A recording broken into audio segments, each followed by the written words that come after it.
નમો હરિયંદાણમ, નમો સિદ્ધાણમ, નમો વાયડ્યાણમ, નમો વજ્જાયાણમ, નમો લોહે સૌવસાવણમ, એસો પંચ નમુકારો સૌવ પાવપણાસણો, મંગલાણમ ચ સૌવેસી પરમમ વૈ મંગલમ, મંગલમ ભગવાન વીરો, મંગલમ ગૌતમ પ્રભુ, મંગલમ સ્થુલભદ્રાદ્યા, જૈન ધર્મો સ્તુ મંગલમ. પ્રવચનનો વિષય છે નવી સવાર, નવો વિચાર. આજથી લગભગ 1100 વર્ષ પૂર્વે બનેલો અને આશરે 300 જેટલા નીતિસૂત્રોથી સુશોભિત એવો નીતિ વાક્યામૃત નામનો આ ગ્રંથ એક વિચારોના પ્રવાહને, મનની વિચારોની શક્તિને એક નવી દિશા આપે છે. વિચારોની શક્તિ બહુ અદ્ભુત છે, બહુ જરૂરી છે, બધાને નથી મળતી. માત્ર મનુષ્ય ભવની અંદરમાં સંઘની પંચેન્દ્રિયની પાસે મન પર્યાપ્તિ જેની પરિપૂર્ણ થઈ હોય એ જ વ્યક્તિને આવા વિચારોની શક્તિ પ્રાપ્ત થાય છે. અસંગનીઓની બહુ મોટી દુનિયા છે જેમાં એ લોકોની પાસે મન જ નથી. મન નથી એટલે વિકસિત મન નથી, અને વિકસિત મન નથી એટલે સારા, તંદુરસ્ત, ઉત્તમ વિચારો, જીવનથી બચવાના વિચારો, મારે જીવનમાં કેવી રીતે કેટલીક વસ્તુઓથી દૂર રહેવું, આવો વિચાર એની પાસે નથી. એટલે તમે જોયું છે, રોડ ઉપર એક સાકરનો ટુકડો પડેલો હોય સામેના કિનારે, અને આ કિનારેથી કીડીઓની આખી નાખી હાર મારા પસાર થતી હોય. હવે કીડીઓને એ વિચાર નથી આવતો કે આટલી ધસમસતી ટ્રકો આવે છે, આટલી બધી ધોધમાર વહેતી ગાડીઓ આવે છે, આટલા લોકોની અવર જવર છે, અમે ચગડાઈ જવાના, મરી જવાના, સાકરનો ટુકડો તો મળશે ત્યારે મળશે, પણ એની પહેલા મોત અમને આંબી જવાનું. આવું એને કશો જ વિચાર નથી આવતો. કેમ નથી આવતો? માત્ર સાકર દેખાય, પણ સાકર લેવાની આજુબાજુની અંદરમાં કેટલાક ભય, કેટલાક જોખમ, કેટલાક અનર્થ, કેટલાક અનિષ્ટ એ એને નથી દેખાતા. કેમ નથી દેખાતા? કારણ કે એની પાસે વિકસિત મન નથી. મન છે, સંજ્ઞાવાળું મન છે, સંજ્ઞાથી ભરેલું મન. સંપૂર્ણ વિચાર કરી શકતું વિકસિત મન એ અસંજ્ઞીઓ પાસે નથી. અને હોત તો આવી રીતે રોડ ઉપર આખી હાર મારા લઈને કીડીઓ નીકળી પડવાની હતી. અમે આ વિહારોમાં આવું કેટલી વાર દ્રશ્ય જોયું, કેટલી વાર. કારણ કે એને માત્ર સાકરનો ટુકડો દેખાયો, પણ બીજી કોઈ પણ ચીજ ન દેખાય. એનો મતલબ એ થયો કે વિચારોની શક્તિ પ્રાપ્ત થવી એ પણ જીવનમાં બહુ મોટું વરદાન છે. આ જ વિચારોની શક્તિથી પ્રસન્નચંદ્ર રાજર્ષિ 7મી નરકના આયુષ્યને બાંધી શક્યા. તો એ જ વિચારોની શક્તિ દ્વારા એને ખતમ કરી અને એક કાચી સેકન્ડમાં, અડધી સેકન્ડમાં ત્યાંથી રિવર્સ બેક મારી, રિવર્સ ભાગ્યા, અને ભાગ્યા તો સીધા જ કેવળ જ્ઞાનની ભેટ. કેવી આ વિચારોની શક્તિની તાકાત છે જોઈ લેજો. આ જ વિચારોની શક્તિએ એ જ મુનિવરને 7મી નરક સુધી પહોંચાડી દીધેલા હતા. સૈનિક રાજાએ જ્યારે ભગવંતને પૂછ્યું, પ્રભુ મહાવીરને, કે આ મુનિવર હમણાં કાર કરે તો ક્યાં જાય? અને પ્રભુએ સીધું કહી દીધું 7મી નરકની અંદરમાં જાય. અને હજી એને એમ થયું કે મેં સાંભળવામાં કંઈક ગડબડ થઈ ગઈ લાગે છે. એટલે ક્ષણ એક આંતરે પૂછ્યું અને પ્રભુને ફરી વખત પૂછ્યું કે પરમાત્મા, હું ઓલા મહાત્માની વાત કરું છું, પેલા उस महात्मा जो जंगल में खड़े आतापना ले रहे, गर्मी सहन कर रहे, एक पैर ऊपर एक पैर नीचे, અને પ્રભુ હજી જવાબ આપે એની પહેલા તો વાગી દેવની દુંદુવી, ઋષિ પામ્યા કેવલ જ્ઞાન. શેના કારણે આ ઉથલ પાથલ સર્જાય? ઓનલી વિચાર શક્તિ. આ વિચાર શક્તિ હાહાકાર મચાવી શકે છે, તો આ વિચાર શક્તિ જય જયકાર પણ કરાવી શકે છે. આ વિચાર શક્તિ પતનના ઊંડા ખાડામાં પણ ફેંકી શકે છે. તો આ જ વિચાર શક્તિ ઉન્નતિના ઉદ્ભવ શિખર ઉપર તમને જઈને બેસાડી પણ શકે છે.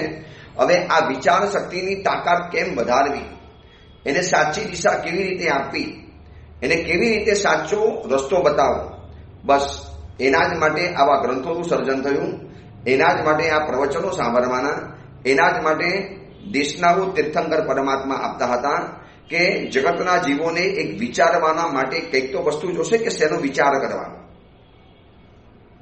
અને આ ગ્રંથ રોજ એક એક નીતિ વાક્ય આપણને સમજાવે છે, જીવન સ્પર્શી, જીવનને કામ લાગે, હર પર, હર ઘડી, હર ક્ષણ, હર કદમ કદમ પર જે વિચારો કામ લાગે છે એવા અદ્ભુત વિચારો આ ગ્રંથની અંદરમાં મૂકવાની અંદરમાં આવ્યા છે. ગઈકાલે આપણે 41મા નંબરના સૂત્ર ઉપર વિવેચન જોયું. 2 દિવસ આપણે વિવેચન કર્યું કે શોકિમ વ્યયો યો મહાનતમ અનર્થમ રક્ષતી. શું એ વ્યય ગણાય? જે તમને મોટા અનર્થથી બચાવી દે છે, શું તમે એને વ્યય ગણશો? તો મહાત્માએ આપણને સમજાવ્યું કે એ વ્યય નથી કે જે તમને મોટા અનર્થથી બચાવે છે. તો જીવનની અંદરમાં કેટલાક અનિષ્ટથી બચવું છે, તો આજે તમારે કેટલાક અનિષ્ટો, કેટલાક નુકસાન જે પણ ગણો એને થોડાક સહન કરી લો. આ વાતને આપણે 2 દિવસ મજાથી જોઈ, વિસ્તારથી જોઈ. હવે આજનું એક નવું અદ્ભુત સૂત્ર છે. આ સૂત્ર એવા લોકો માટે કામ લાગે કે જેને ઘરની અંદરમાં કલહ થાય, જેના ઘરની અંદરમાં ઝઘડા છે. અને એક વાત બતાવું, આ વિશ્વમાં પ્રત્યેક ઘરની અંદરમાં કંઈક નાની મોટી સમસ્યા છે.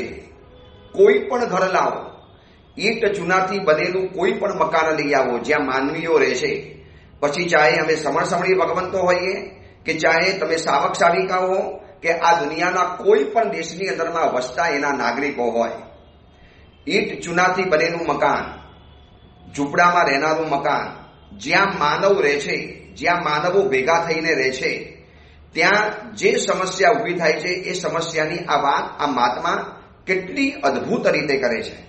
એમ લાગે કે આ મહાત્માની પાસે કેટલી બધી વેરાયટી, કેટલી બધી અપરંપાર વૈવિધ્ય છે આ મહારાજની પાસે. અલગ અલગ અલગ અલગ વિચારો અલગ અલગ વેરાયટીમાં અલગ અલગ શબ્દોની અંદરમાં રજૂ કરતા હોય છે. પણ આ સૂત્ર મારા હિસાબે 90% નહીં, 100% વ્યક્તિઓને કામ લાગે એવું છે. કારણ કે દરેક વ્યક્તિ આ બાબતની અંદરમાં ફસાયેલી છે. વિશ્વનું એક ઘર એવું નથી કે જે સમસ્યાથી મુક્ત હોય. વિશ્વનું એક ઘર એવું નથી કે જે ઘરની અંદરમાં ઝઘડો અને કલહ ન થતો હોય. આ વિશ્વની અંદરમાં એવું એક પણ ઘર નહીં હોય જ્યાં ક્યારે ઊંચા અવાજે વાત ન થઈ હોય. હા, રોજ ન થતી હોય.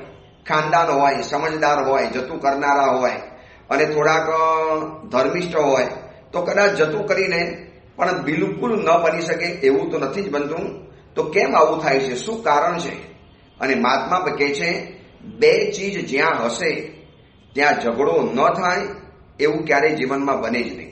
2 ચીજ છે અને આ 2 ચીજ એવી છે કે આ ધરતી ઉપર જીવનારા પ્રત્યેક માનવીને કરવી પડે છે. પ્રત્યેક માનવીને. એમાંથી 2માંથી એક અમે નથી કરતા, પણ એક તો અમારે પણ કરવી પડે છે. અમે સાધુ છીએ તો પણ.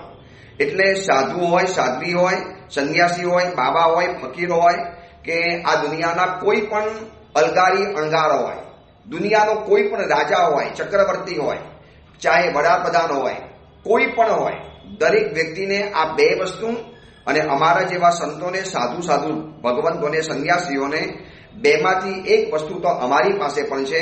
અને જ્યાં સુધી આ 2 વસ્તુ આ ધરતી ઉપર હયાત છે, ધરતી ઉપર વિદ્યમાન છે, ત્યાં સુધી ઝઘડો રહેવાનો એટલે રહેવાનો, એકડાની પાછળ બગડો રહેવાનો. અને આ 2 વસ્તુ છે ત્યાં સુધી આ દુનિયામાં ઝઘડો રહેવાનો. એના કારણે કોર્ટ કચેરી ચાલવાના, એના કારણે જેલો ઉભરાવાની, એના કારણે ક્રાઇમ થવાના, એના કારણે ખૂન ખરાબા થવાના, એના કારણે ઢગલા બંધ રૂપના અનિષ્ટો થવાના. આ 2 વસ્તુ છે માટે એવું અદ્ભુત આ સૂત્ર મહાત્મા બતાવે છે. સૂત્ર નંબર 42, પહેલા સૂત્ર બતાવી રહ્યું છું. અર્થ સંબંધ સહવાસસ્થ ન અકલહો ભવતી. અર્થ સંબંધ એટલે પૈસાનો વ્યવહાર, લેવડ દેવડ, પૈસા વ્યાજે આપવાના, વ્યાજે લેવાના, લોન લેવાની, લોન ચૂકવવાની, પૈસા તમારે કોકની પાસેથી લેવાના, પછી એને પાછા આપવાના. જેટલો પણ પૈસાનો વ્યવહાર ચાલે છે અને આ દુનિયામાં જેટલો પણ સહવાસ છે, સહવાસ એટલે 2 વ્યક્તિ ભેગી રહીને જ્યાં સાથે રહે છે આને સહવાસ કહેવાય. એકલી વ્યક્તિનો સહવાસ નથી હોતો, એ તો સાવ એકલો હોય છે. પણ એકની સાથે બીજી વ્યક્તિ સાથે રહે છે. મમ્મી અથવા તો પપ્પા, ભાઈ અથવા તો બહેન, પતિ અથવા તો પત્ની, દાદા અથવા તો દાદી, ગુરુ અથવા તો શિષ્ય, અથવા તો ભાઈ ભાઈ, બેન બેન, જે 2 વ્યક્તિ સાથે રહે આને સહવાસ કહેવાય. અને આ મહાત્માએ એટલી માર્ગે રસ વાત બતાવી દીધી. ઝઘડાનું મૂળ છે 2 વસ્તુ, અર્થ સંબંધ અને સહવાસ. એ હોય ને ત્યાં ઝઘડો ન હોય એવું ન બની શકે, આવું મહાત્મા કહે છે. પૈસાનો વ્યવહાર અને સહવાસ એ ઝઘડાથી રહિત હોતા નથી. એ ઝઘડાથી યુક્ત જ હોય, એ ઝઘડા એની સાથે ઇનબિલ્ટ છે. અને આ ધરતી ઉપર જેટલા પણ ઝઘડા થયા છે, જેટલા પણ યુદ્ધો થયા, આ ધરતી ઉપર જેટલા પણ ખૂન ખરાબા થયા, જોઈ લો, આ બધાના મૂળની અંદરમાં અર્થ વ્યવહાર હશે અથવા તો સંબંધ હશે. સંબંધ એટલે કોઈને કોઈની રાજકુમારી ગમી ગઈ, કોઈને કોઈની પત્ની ગમી ગઈ, કોઈને કોઈની કઈ વ્યક્તિ ગમી ગઈ અને પછી એને ઉપાડીને લઈ આવે. એટલે અર્થ વ્યવહાર અને સહવાસ કલહ ન થાય એવું ક્યારે પણ ન બને. જ્યાં અર્થ સંબંધ છે અને જ્યાં આગળ સહવાસ છે ત્યાં કલહ થવાનો. હવે એમાંથી કેમ બચવું, કેવી રીતે બચવું, એને આપણે બહુ વિસ્તારથી જોવું છે. કદાચ 2-4 દિવસ પણ આપણે આ સૂત્રો ઉપર વિવેચન કરવું પડશે.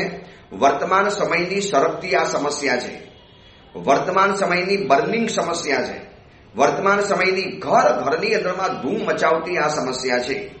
એક ઘર એવું બાકી નહીં બચ્યું હોય, કરોડપતિનું હોય, અબજપતિનું હોય, મોટા ઉદ્યોગપતિનું હોય, ઇન્ડસ્ટ્રીયલનું હોય, કોઈનું પણ ઘર લઈ આવો, જ્યાં અર્થ સંબંધ છે અને જ્યાં સહવાસ છે ત્યાં ન અકલહો ભવતી, એ કલહ વગરનો ન જ હોય. તમે પૈસાનો લેવડ દેવડ શરૂ કર્યું ને, હું તમને હજી આગળ બતાવું. મેં એવા પતિ પત્નીના ઝઘડા જોયા છે. અમારી પાસે આવીને એ લોકોએ વાત કરી છે, ખુલ્લી કબૂલાત કરી છે. પત્ની એમ કે સાહેબ મારા પતિએ મારી પાસેથી 15 લાખ રૂપિયા લીધેલા ધંધા માટે, હજી પાછા નથી આપતા. અને પતિ કે ભાઈ ઘરમાં છીએ ને, ઘરમાં નહીં, મારા પૈસા હતા, મને પૈસા મારા પાછા આપો. બોલો, એક જ ઘરમાં પતિ પત્ની છે, જિંદગીભર સાથે રહેવાનું છે, બંનેને સાથે રહેવાનું, સાથે જીવવાનું છે, છતાં પણ પૈસાના કારણે ઝઘડો થયો. કેમ થયો? અર્થ સંબંધ આવ્યો માટે. જ્યાં અર્થનો વ્યવહાર છે. અને તમને કહું, અમારી સાધુ જીવનની જિંદગીને પરમાત્માએ કેટલા અદ્ભુત સાયકોલોજીથી મુક્ત કરી દીધી. અર્થનો વ્યવહાર જ નહીં, પૈસાનો વ્યવહાર જ નહીં. અને જે સાધુ આ કોર્ડન તોડી, આ મર્યાદા તોડી અને અર્થ સંબંધની અંદરમાં ગયો, એની જિંદગીમાં પણ એટલા હાહાકાર મચ્યા છે, એટલા જિંદગીની અંદરમાં ભયંકર ઉત્પાતો મચ્યા છે. હું તમને નામ નથી આપતો, પણ આજ મહારાષ્ટ્રના એક એરિયાની અંદરમાં એક મહાત્મા હતા. નામ નહીં આપવું, તીર્થનું નામ નહીં આપવું, એરિયો નજીકનો નહીં બતાવું, પણ આજ મહારાષ્ટ્રમાં બનેલી ઘટના, એમને એક તીર્થનું નિર્માણ કર્યું અને વર્ષોથી તીર્થની અંદરમાં રહેલા હતા, વહીવટ ચલાવતા હતા, સંભાળતા હતા. અને તીર્થની અંદરમાં કેટલાક માણસોને કામ માટે રાખેલા હતા. દેરાસર, ઉપાશ્રય, બીજું બધું કામકાજ ચાલુ હતું ધર્મશાળાની અંદરમાં. અને સાંજ પડે એટલે રોજનો રોજ પગાર, રોજનો રોજ હિસાબ મહાત્માની હાજીમાં પૂરો થઈ જતો હતો. હવે મહાત્મા તીર્થનો વહીવટ સંભાળતા હતા. ટ્રસ્ટીઓ ક્યારેક આવે ન આવે, એટલે બધી જ લેવડ દેવડનો વ્યવહાર મહાત્મા પોતે કરતા હતા. હવે સાંજના સમયની અંદરમાં આ લેવડ દેવડ ચાલતી હતી. એમાં એક માણસ જે આવેલો હતો ને, એને જોયું કે મારાથી તિજોરીમાં પૈસા બહુ લાગે છે, એમાંથી પૈસા કઢાય છે અને પૈસા એમાં મુકાય છે. હવે રાતના સમયની અંદરમાં એ વ્યક્તિ ઉઠ્યો, લોખંડનો મોટો રોડ લઈ આવ્યો, મહાત્માના માથા ઉપર ફટકાર્યો, માથું ફાડી નાખ્યું અને તિજોરીમાંથી પૈસા ચોરવાના ઈરાદેથી તિજોરી તોડી અને જે થોડા ઘણા પૈસા બચ્યા હશે એ લઈને રવાના થઈ ગયો. શું થયું ખબર છે? અર્થ સંબંધ આવ્યો એટલે ઝઘડો આવ્યો. પરમાત્માએ અમને કેટલા બધા નિશ્ચિંત બનાવી નાખ્યા. ભાઈ, પૈસાની કોઈ ઝંઝટ નહીં સાધુ જીવનની અંદરમાં. તમે ચડાવા કરો અને ચડાવા કરીને નીકળી જાઓ. અભિમાન માટે નથી કહેતો, પણ ગોવાલિયા ટેન્સી સંઘની અંદરમાં માત્ર દીક્ષાના પ્રસંગ માટે ગયેલા, દીક્ષાના પ્રસંગ માટે આવવાનું થયું. પણ આ શ્રી સંઘની અંદરમાં સમણી ભગવંતનો ઉપાસને વર્ષોથી બાકી હતો અને બાજુના બિલ્ડિંગની અંદરમાં બહુ મોટી જગ્યા મળતી હતી અને એ જગ્યા લેવાની હતી. હવે એ જગ્યા માટેની રકમ આગળ વધતી જ નથી. એનું ટીપ, એનું ફંડ કે એના લાભાર્થી આગળ વધતા સંઘના ટ્રસ્ટીઓ એમને વાત કરી. રોજ પ્રવચનમાં પ્રેરણા કરતો ગયો, લોકોને સમજાવતા ગયા ઉપાસના ફાયદા, લાભ. અને દીક્ષાના દિવસે આજે પ્રિયલ કુમારીની દીક્ષા હતી, જેનું નામ પ્રવચન દશા પડ્યું. અને એ સાધ્વીજી ભગવંતની દીક્ષાના નિમિત્તે શ્રી સંઘ આશ્ચર્ય છે, સંઘના દરેક વ્યક્તિઓ આશ્ચર્યચકિત થઈ ગયા કે સાહેબ કેટલા મહિનાઓથી મથીને મહેનત કરતા હતા, કેટલા મોટા મોટા મહાત્માઓ આવી ગયા અને મહેનત કરી ગયા, પણ ન થયું. પણ કોણ જાણે આપણા પ્રબળ પુરુષાર્થ અને પ્રેરણા દ્વારા અને આચાર્ય ભગવાનની શુભ નિશ્રાની અંદરમાં એટલું અદ્ભુત કાર્ય થઈ ગયું કે કરોડો રૂપિયાનો ઉપાસ લઈ આમ આસાનીથી ચપટી વગાડતા પૈસા બધા ભેગા થઈ ગયા. પણ પૈસા આવ્યા, પેઢીમાં નાખવો, અમારે કોઈ લેવા દેવા નહીં. કરોડો રૂપિયાની ઉપજ કરાવી આપીએ, કરોડો રૂપિયાની. તીનબત્તીની અંદરમાં વર્ષી તપના ચડાવવા હતા, ત્યાં પણ કરોડો રૂપિયાની ઉપજ કરાવી આપી. જાલનાની અંદરમાં દીક્ષા આપવા માટે ગયા હતા લાભ રસાસીજીની, ત્યાં પણ એ લોકોને ઉપાસે માટે કરોડો રૂપિયાનું ફંડ કરાવી આપ્યું. કરાવીને પેઢી જાણે, વહીવટ એ જાણે, સાધુ તો ખિસ્સા વગરનો માણસ છે, ખંખેરીને હાલતા થઈ જવાનું. પણ જે લોકો પર્સનલ દીક્ષાઓ આપે, પોતાની પ્રાઇવેટ દીક્ષાઓ આપે, પ્રાઇવેટ ટ્રસ્ટ આપે અને એ બધાના પૈસા પોતાના પ્રાઇવેટ ટ્રસ્ટમાં જમા કરવાના હોય, હવે એ સાધુને વહીવટમાં ઊંડા ન ઉતરવું પડે એમાં કોઈ વાતમાં માલ જ નથી. ભલે એમ કહી દે અમે કશું નથી કરતા, એ તો અમારો પરિવાર કરે છે, અમારા ફલાણા એક નામ આપીને સ્લોગન આપી દીધું, અમારો ફલાણો પરિવાર આવું કરતો હોય છે. અરે તમે ગમે એટલું કહો, પણ તમારે થોડું ઘણું તો અંદરમાં ઉતરવું પડે, માથું મારવું પડે, વહીવટ કરવો પડે અને તમારે થોડાક તો ખરડાવવું જ પડે. અને ભગવાન કહે છે આ સૂત્રની અંદરમાં પરમાત્મા મહાવીરની વાણી બતાવતા આચાર્ય ભગવાન કહે છે અર્થ સંબંધ સહવાસશ્ચ ન અકલહો ભવતી. અકલહ એટલે ઝઘડા વગરનો હોય જ નહીં. તમે પૈસાનો વ્યવહાર શરૂ કર્યો અને કોકની સાથે સહવાસ શરૂ કર્યો. હું જ્યાં સુધી સિંગલ હતો ને ત્યાં સુધી મને કોઈ ટ્રબલ નથી, પણ ડબલ થયા એટલે ટ્રબલ થવાની શરૂ થઈ જાય. હવે મને 2 શિષ્ય છે, તો એ 2 શિષ્યની સાથે ક્યારેક વૈચારિક મતભેદ થાય, ભલે ઝઘડા ન થાય પણ વૈચારિક મતભેદ તો થવાના જ, કારણ કે સાથે રહો છો એટલે. સિંગલ હોત તો ન જ થાત, સિંગલ હોત તો થવાની કોઈ વાત જ નથી. હાથની અંદરમાં 2 કંકણ પહેરો એટલે બંને અથડાય, ટકરાય એટલે અવાજ આવવાનો. સિંગલ હોય તો અવાજ જ નતો આવવાનો. પણ સિંગલ રહેવાતું નથી અને સાથે રહો છો તો ઝઘડો થયા વગર રહેતો નથી. તો આનો કોઈ રસ્તો આપણે વિચારીશું. પણ કેટલી માનવી, કેટલી અદ્ભુત વાત કે કલહ અર્થ સંબંધ અને સહવાસની સાથે જોડાયેલો છે. આ 2 જ કારણો છે. આજે વિશ્વમાં જેટલા ખૂન થતા હશે, વિશ્વની અંદરમાં જેટલા ક્રાઇમ થતા હશે, આજે જેટલા પણ કેસીસ પેન્ડિંગ પડ્યા છે કોર્ટોની અંદરમાં, એ બધાના 90% ઉપરના કેસ આ પૈસા માટેના અને આવા લગ્ન જીવન સહવાસ સંબંધોના માટેના હશે. સહવાસ એટલે પતિ પત્નીના સંબંધ થયા, પછી ડાયવોર્સ લેવાના, એના માટે પૈસા કેટલા આપશો એ બધી ડીલ કરવાની, ઓલો આપીને ફરી જાય, વળી પાછા એની ઉપર કોર્ટ કચેરીને ધક્કા ખાવાના, ઓલાને કોર્ટમાં ખેંચી જવાનું. આ પણ કોર્ટની અંદરમાં પોતાના વકીલ રોકી અને પોતાની દલીલો કરે અને 2 પરિવારોને સામે જોવાના પણ સંબંધો ખતમ થઈ જાય. અને એટલા બધા ઝઘડા, એટલા બધા કલહ, એટલો બધો સંકલેશ. એમ થાય કે આ નાનકડી જિંદગીની અંદરમાં આટલા બધા ઝઘડા કરી તો આ જિંદગી જીવવાનો આનંદ શું મળશે? બસ એનું કારણ 2 જ છે, અર્થ સંબંધ અને સહવાસ. પૈસા વિના, પરિવાર વિના કે સંબંધ વિના આ સંસાર નથી ચાલતો, એ હકીકત છે. એકદમ પ્રેક્ટિકલ અગર વાત કરું ને તો પૈસા વગર કે પરિવાર વગર કે સંબંધ વગર કોઈનો સંસાર નથી ચાલતો. ચલો મારો સંસાર છે, પૈસા નથી મારી પાસે, પણ મારે એક પરિવાર તો જોશે. હું એકલ વિયારી સાધુ બની જાઉં, ભલે ને ગમે એટલો હોશિયાર હોઉં, પ્રવચન સારો આપતો હોઉં, હું એકદમ સારામાં સારો વિદ્વાન ગણાતો હોઉં, પણ સંઘવાળા પૂછે સાહેબ એકલ વિયારી છો, એન્ટ્રી નહીં મળે અથવા તો 2 દિવસથી વધારે રહેવા માટે નહીં મળે, તો મારે પણ પરિવાર બનાવવો પડશે.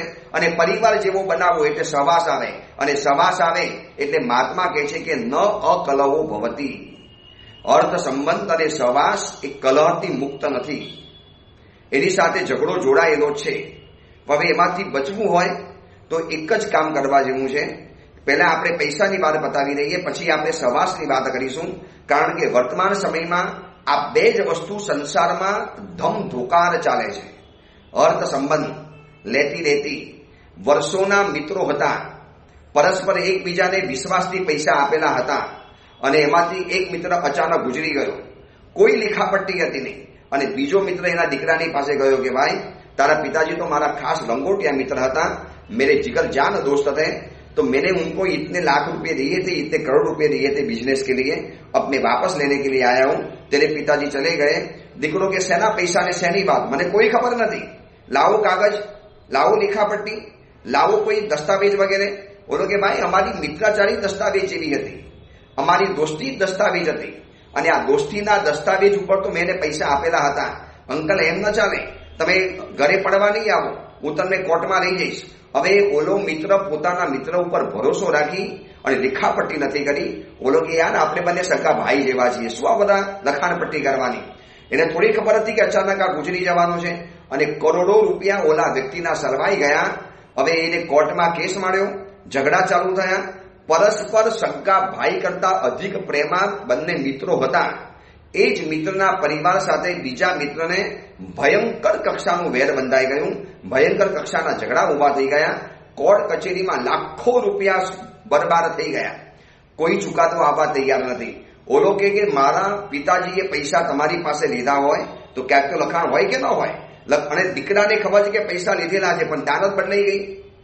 અને હું ઘણી વાર કહું, પૈસા માગનારને ખાલી એક જ વાર માગવાના છે, પણ પૈસા જે આપે છે એને 1000 વાર પૈસા માગવાના છે. આ એક બ્રહ્મ વાક્ય સમજી લેજો. એક મિત્ર તમારી પાસે આવ્યો, દોસ્ત બહુ તકલીફમાં છું, બહુ ભીડમાં છું, બહુ પરેશાનીની અંદરમાં છું, કંઈ જરા કરી આપને. દોસ્ત જરા કંઈ કરી આપને. એટલે તમને એમ થયું કે ચલો ભાઈ આપણે એને 10,000 રૂપિયા કે લાખ રૂપિયા આપણે એને આપી દઈએ. ભાઈ દોસ્ત સારું થાય પછી મને આપી દેજે. બોલો કે શ્યોર, મહિનામાં પાછો આપી દઈશ. હમણાં તાત્કાલિક મને જરૂરિયાત છે, તને મહિનામાં પૈસા પરત કરી દઈશ. મહિનાના 2 મહિના થયા, તમે ખાલી એકવાર રિમાઇન્ડ કરાવી, દોસ્ત ઓલા પૈસા, અરે છે આવી જશે, ચિંતા નહીં કર. અરે યાર મરી જશે, હમણાં બસ થોડી તકલીફ છે ને, મને ખબર છે કે મહિનામાં આપવાના હતા, બસ આવતા મહિને પાક્કા. આવતો મહિનો આવ્યો, પછીનો મહિનો આવ્યો, એના પછીનો મહિનો આવ્યો, એના પછીનો મહિનો આવ્યો, એના પછીનું વર્ષ આવ્યું, એના પછીનું વર્ષ આવ્યું. અને ઓલો કે ભાઈ ક્યારે પૈસા. ઓલો કે મરી જશે ને યાર, ક્યાં તારા પૈસા લઈને ભાગી ગયો, મરી ગયો છું, જીવું છું ને, કામે લેકે ભાગને વાલા હું યાર, ઇધર હું ને, તકલીફ में और મરી જશે. ઓલાએ માગવા માટે એક જ વાર માગ્યા, જ્યારે આપનારને પાછા માગવા માટે 1000 વખત માગવું પડે છે. એટલે ફરીવાર પૈસા માગનારને એક જ વાર માગવાના, પણ પૈસા આપનારે 1000 વખત માગવાના. અને જો સમાધિ ન રહે, મનની શાંતિ ન રહે, તો કોઈને પૈસા આપવો નહીં, ભલે ઘરે રાખો કે બીજો કોઈ પણ રસ્તો કરો, કારણ કે અર્થ સંબંધ એ ઝઘડાથી મુક્ત નથી. જો જેટલાને પણ પૂછો, દરેકની ફરિયાદ છે, સાહેબ પેમેન્ટ દબાયેલું છે, સીધી રીતે પૈસા આપતો નથી. અને હું તમને એક વાત જણાવું, બિઝનેસ કરો છો, સામેવાળી વ્યક્તિએ તમને માલ મોકલી આપ્યો, માલ તમને ડિલિવરી થઈ ગયો, માલ તમે વેચવાની શરૂઆત કરી, અને તમારે એડવાન્સ પેમેન્ટ આપવું જોઈએ. એના બદલે ઓલો બચારો 10 ફોન કરે, સાહેબ માલ તો મિલ ગયા, જરા પૈસા ભેજો ને, જરૂરિયાત હે. અરે મોકલીએ છે. મને તો એ ખબર નથી પડતી કે કેમ માણસ આટલો બધો ક્રૂર કેમ બની જાય છે, શેના માટે પણ. ભાઈ તમે માલ મંગાવી લીધો, ઓલાએ તમને માલ મોકલી આપો, સારામાં સારો મોકલ્યો, તમે જેટલી ડિમાન્ડ કરેલી એટલો અને એવો જ માલ મોકલ્યો. હવે એને પેમેન્ટ તમારે આપી દેવું જોઈએ. અને એક વાત કહું, સામેવાળો નોકરનો પરસેવો સુકાય એની પહેલા પેમેન્ટ એના હાથમાં આપી દેવાનું. આટલું જીવનમાં નક્કી કરો. આ પણ બહુ મોટો ધર્મ છે. સામાયિક પૂજા, પ્રતિક્રમણ, લાખો રૂપિયાના ચડાવવા, કરોડો રૂપિયાની પ્રતિષ્ઠાની બોલીઓ બોલનારા એના ઘરના નોકરો કે છે, સાહેબ પેમેન્ટ મહિને નથી આપતા શેઠ, જરા સમજાવો ને. અબજો રૂપિયાનો બિઝનેસ કરે છે, કરોડો રૂપિયાના લાભ લે છે, તો અમારા પેમેન્ટ દબાવી રાખે છે. આપશું ને, શું ઉતાવળ છે? હું તમને કહું, મહિનાની 31મી તારીખ આવે, એની રાત પડે એની પહેલા, અને તમારા ઘરના નોકર કે તમારી દુકાનનો નોકર કે તમારો કોઈ પણ સર્વન્ટ હોય, ડ્રાઈવર હોય કે કોઈ પણ હોય, કોઈ પણ પ્રકારનો નોકર તમારે ત્યાં જે કામ કરે છે માણસને, પછી ચાહે ફેક્ટરીમાં હોય, ઘરમાં હોય, દુકાનમાં હોય કે ગાડી માટે હોય, કોઈ પણ હોય, એનો પરસેવો સુકાય એની પહેલા રકમ એને હાથમાં આપી દેવાની. આ પણ બહુ મોટો ધર્મ છે, બહુ મોટો ધર્મ છે. એ માણસને થશે કેવા મારા દેવ જેવા દૂત છે, મારા શેઠ દેવદૂત જ રહેલા છે.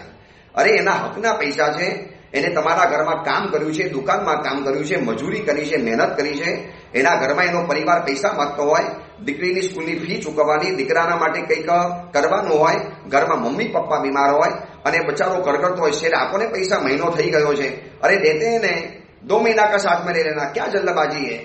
અને પછી કે શેઠ આવું છે, અરે તમે તો બાનાજ કાઢ્યા કરો ખાલી પૈસા લેવાના. અરે યાર એના પૈસા છે, તમે કે દાન નથી આપતા. એને તમારા ઘરે તમે રાખ્યો છે નોકરીમાં, અને નોકરી કરીને પૈસા તમારી પાસે માંગે છે, અને છતાં પણ આવું કરવાનું. પૂજારીઓના પૈસા, ઉપાસેના સફાઈવાળા માણસોના પૈસા, કોઈ સંઘોના ઉપાસેના પૂજારી અને માણસો જે એમને વાત કરે ટ્રસ્ટીઓની, એમ ક્યારેક એમ થાય કે આ ટ્રસ્ટીઓને કોઈ દિલ જેવું નહીં હોય. આ ટ્રસ્ટીઓ પથ્થર દિલના માણસો હશે. શું આ ટ્રસ્ટીઓ જન્મ્યાતાથી પથ્થરના પુત્ર હશે? કોઈ માનવતા નહીં, કોઈ દયાનો ભાવ નહીં. અરે બચારો ઓલો કે છે, સાહેબ 2 મહિનાનો એડવાન્સ આપો ને, મને આવતા મહિને પૈસા નહીં મળે તો ચાલશે. સાહેબ મને 2 મહિના એડવાન્સ આપી દો, ઘરમાં તકલીફ છે. અને જો એ સમયની અંદરમાં વિચારીશું, ઠીક છે, જોઈશું, આ બધું કરવાની અંદરમાં જાય, એ માણસ નથી ગણાતા. અને આ પૈસાની વાત નીકળી છે માટે ઘણી વાત નીકળવાની છે. સારામાં સારો ધર્મ કરનારા, અષ્ટપગારી પૂજા કરનારા, સામાયિક પૂજા પ્રતિક્રમણ કરનારા, નિત્ય ચોવ્યા અને રાત્રિ ભોજનનો ત્યાગ કરનારા એવી વ્યક્તિઓને મેં પૈસા માટે ઝઘડતા જોયા છે, પૈસા માટે કોર્ટે ચડતા જોયા છે. અરે જેના ઘરમાંથી કેટલી દીક્ષાઓ થઈ છે, કેટલી દીક્ષાઓ, જેના ઘરમાંથી મોટી મોટી દીક્ષાઓ થઈ છે, જેના ઘરમાં દીક્ષા થયા પછી એ મુનિ ભગવંતો એટલા બધા પ્રભાવક અને પુણ્યશાળી પાકેલા છે, જે બીજા સંઘોની અંદરમાં કરોડો રૂપિયાના કામ કરાવે છે. અને એનો જ પરિવારના 2 સગા ભાઈઓ, ભત્રીજાઓ, ભાઈઓ પૈસાના બાબત માટે ઝઘડે છે. ઓલા મહાત્માને શરમ જેવું લાગે છે, યાર પૂરી દુનિયાની અંદરમાં હું લોકોને ઝઘડાથી મુક્ત કરાવું છું અને મારો જ પરિવાર મારી સામે ઝઘડતો હોય છે. એક ઘર તો લાવી બતાવો જ્યાં આગળ પૈસા બાબતનો ઝઘડો ન હોય, પૈસા બાબતમાં ઝઘડા ન પડ્યા હોય. બાપ દીકરા ઝઘડ્યા છે, દીકરી અને બાપ ઝઘડ્યા છે, પતિ અને પત્ની પણ પૈસા માટે ઝઘડ્યા છે. અને એક વાર બતાવી દઉં, પૈસો સંસાર ચલાવી શકે છે અને જલાવી પણ શકે છે. આટલું ધ્યાનમાં રાખજો. હું તમને પૈસા બાબતની ઘણી વાતો બતાવવાનો છું. પૈસા જરૂરી છે, ના નથી પાડતો. હું પ્રેક્ટિકલ સાધુ છું. એમ નહીં કહું પૈસો હાથનો મેલ છે, બધું છોડી દો, બાવા બની જાઓ, ભિખારી બની જાઓ, સંન્યાસી બની જાઓ. નો, પૈસા જરૂરી છે. અને એટલા માટે અમે શાંતિમાં બોલીએ છીએ, અક્ષીન કોષ કોષ્ટાગારા નરપતયશ્ચ ભવંતુ સ્વાહા. આ બોલનારા અમે સાધુઓ છીએ. અમે તમને આશીર્વાદ આપીએ છીએ કે તમારા ભંડાર ભરપૂર બનતા જાઓ. પણ એટલી વાત સમજી રાખજો, પૈસો સંસાર ચલાવી શકે છે તો પૈસો સંસાર જલાવી પણ શકે છે. આખો સંસાર જલાવીને સાફ કરી નાખ્યો છે આ પૈસાએ. તમે એમ માનો પૈસા એટલે પૈસા છે, બસ દિવસ રાત પૈસા કમાવો, પૈસા કમાવો. જેના ઘરમાં અઢળક પૈસા છે જઈને જોઈ આવો. તમને ખબર છે ને, મોટા મોટા ઉદ્યોગપતિના પિતાજી ગયા પછી એનો પરિવાર પૈસા માટે કેવો ઝઘડ્યો છે, આખી દુનિયાને ખબર છે.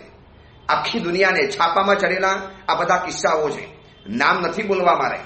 મોટા મોટા ઉદ્યોગપતિઓના દીકરાઓ પિતાજીના ગયા પછી પૈસાના માટે જંગે ચડ્યા છે અને કોર્ટ કચેરીમાં કર્યા છે. ખબર છે ને, તમે વાંચ્યું હશે પેપરોમાં, ગૂગલમાં સર્ચ કરી લેજો, જોવા માટે મળશે. કેવા ઝઘડ્યા છે, એજ્યુકેટેડ છે, શિક્ષિત છે. તમે સમાજની અંદરમાં ઉચ્ચ સ્થાન ધરાવો છો, મોભાનું સ્થાન ધરાવો છો અને આવી રીતે પૈસા માટે ઝઘડો છો. અરે સારામાં સારા ઉદ્યોગપતિ પતિ પત્ની, ખબર છે ને, ચંદા કોચર, આ કોચર પરિવાર ફેમિલી કેટલું શિક્ષિત, કેટલું ઉચ્ચ, હાઈલી એજ્યુકેટેડ.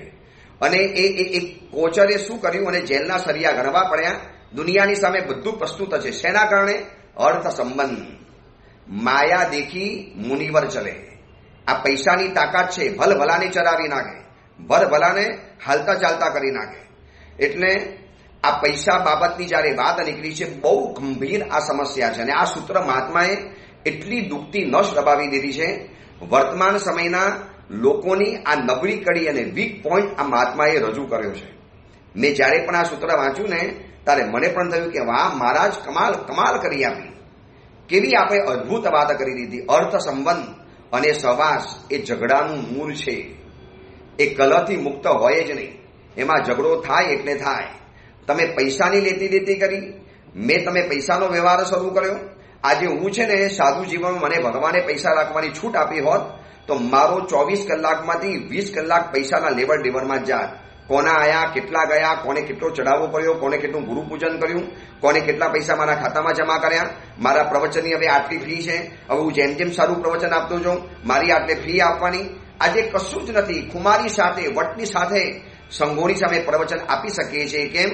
કરોડો રૂપિયાની ઉપજ કર્યા પછી પણ ખાખી બંગાળી બનીને નીકળી પડીએ છીએ. પ્રભુએ કહી દીધું છે, સાધુએ અર્થ સંબંધ નહીં કરવાનો. નહીં એટલે નહીં. અને સહવાસમાં પણ અમને કેટલી બધી કન્ડિશનો બતાવી, કેટલી બધી વાતો બતાવી કે કોનો સહવાસ નહીં કરવાનો, કોનો નહીં કરવાનો, કોની સાથે બેસવાનું, કોની સાથે નહીં બેસવાનું, પાસતો, ઓસમનો, કુશીલો, આ બધા ભેદ બતાવી નાખ્યા. આની સાથે વ્યવહાર નહીં, આની સાથે ગોચી વ્યવહાર નહીં, આની સાથે બંધન વ્યવહાર નહીં, આની સાથે ઉઠવું બેસવું નહીં. આ બધું પરમાત્માએ કમાલ બતાવી આપ્યું છે. એટલે આ સૂત્રને આપણે 2-3 દિવસ વિચારવું પડશે. એટલું માર્મિક, એટલું અર્થ ગંભીર અને એટલું વર્તમાન સમય માટે આ જરૂરી સૂત્ર છે કે અર્થ સંબંધ સહવાસસ્ય ન અકલહો ભવતી. અર્થનો સંબંધ અને સહવાસ, તમે કોકની સાથે સંબંધ બાંધ્યો અને એ તમારા ઝઘડાનું કારણ બને છે. હવે એ ઝઘડાને હવે જો સંબંધ તો બાંધવો જ પડશે. મારે પણ ગુરુ શિષ્યના સંબંધ, મને પણ એક ગુરુ છે તો મારો પણ કોઈ ચેલો છે, હું પણ કોકનો ભક્ત છું તો મારા પણ કોઈ ભક્ત છે. એટલે આ બધું તો ચાલવાનું સંસારની અંદરમાં, પૈસા વગર તો ચાલવાનું છે જ નહીં. તો પૈસાના ડ્રોબેક જાણવા છે, પૈસાના કેટલાક નુકસાનો જાણવા છે, પૈસાની એક પોતાની આત્મકથા છે. આવતીકાલે બતાવીશ કે પૈસો પોતે આત્મકથા રજૂ કરે છે અને પૈસાની આત્મકથા જાણવા જેવી છે. એ બધી વાત આપણે આવતીકાલે પ્રવચનમાં કરીશું. પણ બહુ ગંભીર સૂત્ર છે, ખાસ તમારા દોસ્તો મિત્રો જેનો અર્થ સંબંધ કથર્યો છે, જેના કારણે સહવાસના કારણે જેના સંબંધો તૂટવાના અણી ઉપર છે, હવે ડાયવોર્સ લેવાની તૈયારીમાં છે, જે લોકો હવે બસ છૂટા પડી જવા માટે માગે છે. જોઈ લો, મોટા મોટા હિરોઈન, મોટા મોટા એક્ટરો, મોટા મોટા અભિનેતાઓ અને રાજનેતાઓ, આ બધાના લગ્ન જીવનમાં ભંગાણ પડ્યા છે. કેવા કેવા લોકોના પડ્યા છે જોઈ લો. સેલિબ્રિટીઝ જેને તમે ગણો છો, પૂજો છો, માનો છો, એવી સેલિબ્રિટીઓ પણ ઝઘડાની અંદરમાં ફસાયેલી છે. ચલો, એ અંગેની અતિ મહત્વની ગંભીર બાબત અને ઘર ઘરની અંદરમાં પહોંચાડવા જેવું આ સૂત્ર છે, ઘર ઘરમાં પહોંચાડવા જેવો આ સંદેશો છે. મહાત્માએ જે અદ્ભુત વાત કરી છે કે અર્થ સંબંધ સહવાસશ્ચ ન અકલહો ભવતી. હવે શું છે એ વાત આપણે આવતીકાલે વિચારીશું. એ જ મંગલ કામના, મંગલ ભાવના. જેનાગના વિરુદ્ધ કાંઈ પણ બોલાયું હોય તો મિચ્છામિ દુક્કડમ.